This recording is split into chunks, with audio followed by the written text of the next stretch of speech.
Anyhow, So when did air conditioning, what was the first air conditioning building in this area? When was it here? You recall that? I really don't know. I would suspect it was probably, the Sanger or the ISIS Theater. The ISIS Theater is down there on the corner of Garden and Palafox. Well, I mean, in Gulf Breeze. Oh, in Gulf Breeze, I don't know. I know where the first one that I knew, my dad's drugstore downtown was air conditioned. Wow. And so that was a real privilege to go down and be with him as a little boy. And it was on Garden Street. What year did the drugstore have? Open? Yeah, air conditioning. Oh, air conditioned. I don't know, it was air conditioned from my total memory. I was born in 1940.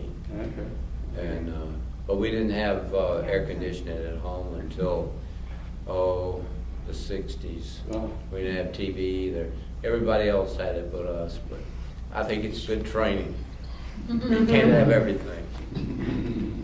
Anyhow, we talked a little bit about Dr. Heinberg, and a little bit over 50 years ago, the Gulf Breeze was incorporated, and Dr. Heinberg was the first mayor. And you tell your Dr. Heinberg story. Me? About, when you came off the bridge, Well, the movie that I found, or that I guess they found when they uncovered, it showed Dr. Heinberg is stuck in sand near, and I'm assuming it's near where the Benson house is now, and he could not get out. Every person who had a business was out pushing that car, trying to get it to go past that sand, and it was just dug up. I don't know how they ever did it. I think they just got enough people to push it out. to push it out, yeah. Okay, then to segue from the cigarettes to the sand, Aunt Betty had wrote about they had filled the roads with cotton to keep your car from sinking into the sand. If you threw your cigarette butt out, somebody started the roads on fire because the cigarettes were starting the cotton on the roads on fire. So the fire was burning this cotton in the roads. But that's in the book too. That's in the book too. Yes, ma'am. Yes, ma'am. I remember that because I used to. I'm so glad you came. That's a real fond memory. Isn't that funny? That's like your ice story. That's something that sticks in my brain about the roads being on fire because of cotton. She had the nicest grandmother. You just wouldn't believe how nice she was. May she rest in peace. Yeah. Anyhow, They had an arm up here. I was going to say, the street behind McGuire's is Heinberg Street, named from that family. yeah, that's an old, well thought of family. And their family home is up on Cervantes Street, right there by the Yeah. corner of Palafox. You're With all right. the You got Jews. along from school here. Well, I knew his brother Ira real well. And who had the I credit bureau, right? I don't think he had a credit bureau. I don't remember when I knew. He was selling real estate when I knew him. Yeah, I knew he did real estate. Yeah, but my best and longest friend for a long time was Ira's wife, and I knew CJ and Marion and the family. Yeah, the Heinbergs are a well thought of family, and I now that you mention it, I did know that house was on Cervantes. Yeah. Still got a bunch of We have chimneys. two. Around There's a service station right on the corner of Palafox. maybe Balin it's No, it's right close to that service station there. I think it's right next door. to that Just the BP Pal- service station. Yeah. It's a big house. With big I knew the Heinbergs had a house in A lot of there. chimneys. I have his original track manuscript where he wrote about his life as well in my archives. But we have two ladies in here, Barbara Udit and Diane, or the daughters of the second mayor, John Schiff. Barbara's our president, and you're our treasurer now, aren't you? Yeah, Diane? we used to, in Bank of America, Mother had Guys and Dolls. We came in '58, and it was a children's store, and we would be. Oh, I remember that. Yeah, we would be in that window dressing mannequins, and and that's pretty much the only thing that's really left at Bank of America. And every time I go by, I think of us being in that window. And So you all had that's where I knew the name of Guys and Dolls. Well, Grethel Bilby actually started Guys and Dolls, and I worked there. I was at the junior college, and because I worked there, Mother kind of got to know Grethel, And then mother bought the business. So, how long did mom have the business? I'm trying to think. Well, it probably like from 60 to, I don't know, when did? Oh, I When started- met you, Diane. What, yeah, because I started teaching at the in '66, so they had it about 6 or 7 years. Then my dad went up to Annapolis. He was with American Cyanamid, Oh, yeah. and that was the beginning of the downsizing. At age 50, my dad, with 4 kids, they downsized, and mother had the store, and he had to find another job, and he wound up going to Annapolis. But they downsized American Cyanamid as early as that? That was the beginning of, that was fiber, and all of a sudden it was, The going Asian over market the came Asian in. market. Yeah, The American Cyanamid owned literally pharmaceutical too. right. Yeah, I remember Daddy always talked about literally. Yeah. And they owned the Cochrane cosmetic company, perfume company. I didn't know that. They own that. Well, and you probably know these people. It's a good segue.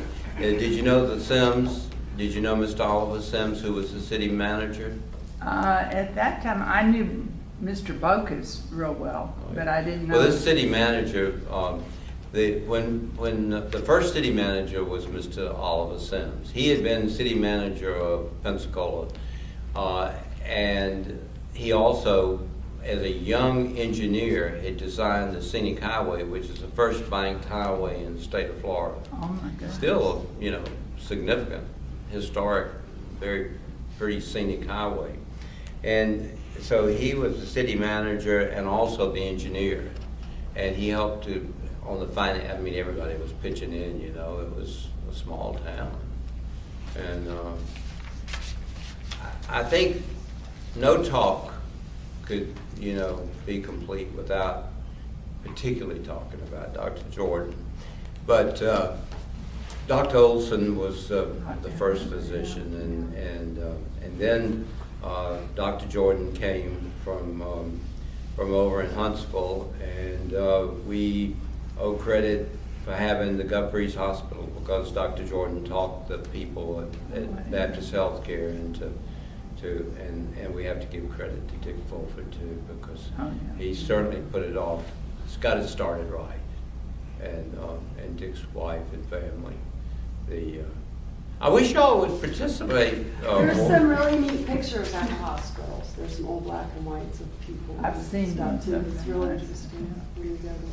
And the Jenkins own the land at where Andrews is. They own that too, and they own a lot of they owned a lot of that plantation. What is it? Plantation Hill. They owned all that land. So the Hoffmans and the Jenkins and the Bensons and all these people.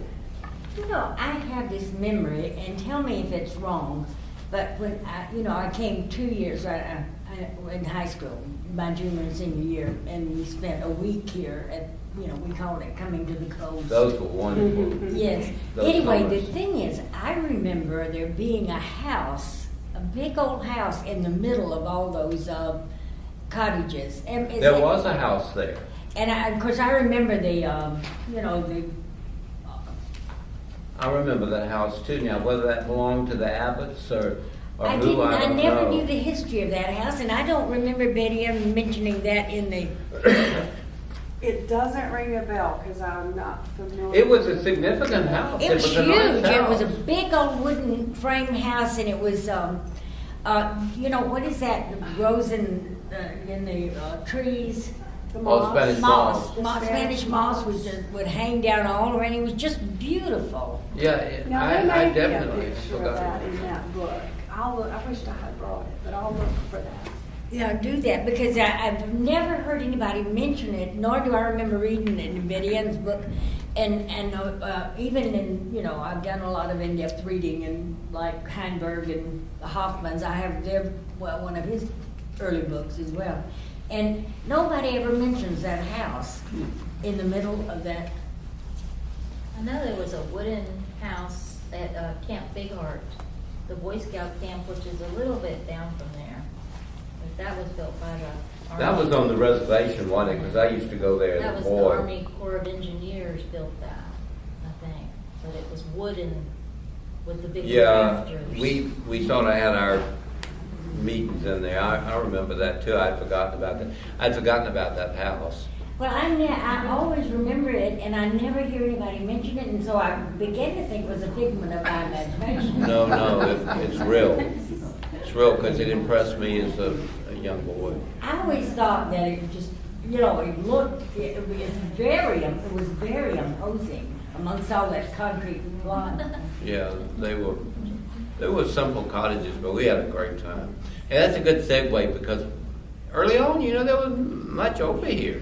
And even up into the 40s and into the early 50s, over there where the taco place is, when you're coming from Pensacola, there was an old house there, and they would rent it out, as a cottage. And Dr. Jordan owned it at one time, in later years. But it was really simple and primitive, but people had a great time. I saw an aerial map from like the early 50s, and all they had was Fairpoint and Sunset. Shoreline wasn't there. And Sunset looked like it went to some kind of observatory, like a fire watch station or something. What was at the end where the recycle center is now? What was there in I'm the not 40s or 50s? sure. Buzz was telling me at one time I think it was the codes for Casablanca had a different sanitation disposal operation someplace over there off of Shoreline, but I don't know. There's an aerial photograph of the peninsula in the 30s and 40s that shows just two roads. That's all. And they probably showed Town Point and English Cove. Yep. There are many people I'm sure that we've left out, and certainly we want to give credit to Buzz. Buzz has done a wonderful job as our past city manager. I can't say enough about Buzz. Alan Davis Shell Shop. Oh, the shell shop, yeah. Mr. Davis Sr. was really an interesting guy. Yeah. Yeah, I don't know if I want to do this personally, but I went in and talked to Colonel Davis about whether they would sell the shell shop. It's an interesting story. I thought that was the best location for a development over here, and my younger brother thought where Andrews is was the best. So we wound up buying both of them. Oh. And then it's sort of an interesting story. And I won't give you the gory details, but we kept talking to Baptist Healthcare and say, you're going to need the land because it was adjacent to the hospital. They say, no, we've just added on to the hospital. We don't need it. Well, just when we got the letter of intent for Publix for the site where Andrews is, Baptist said, well, we've decided we want it. And needless to say, they got it. Anyhow, so they did eminent domain, and we settled out of court. And we've got the best of both worlds. We've got Andrews, it's made a wonderful contribution. I was just over there this morning for some physical therapy, and they made a wonderful contribution to not only to Guthries, but to the whole area and to the country. And then we have the Publix too.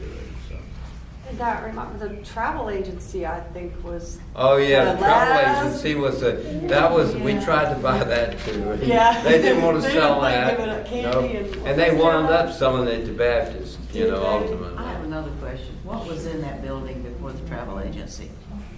Luigi's I don't know. Pizza. There was a Mexican restaurant, I think. And then there were those Pizza. motels too. And nobody can ever tell me what was in there. Pizza. What's on it? Pizza. It was originally Pizza Wagon. Yeah, there And was, then it was a Luigi's restaurant. Pizza.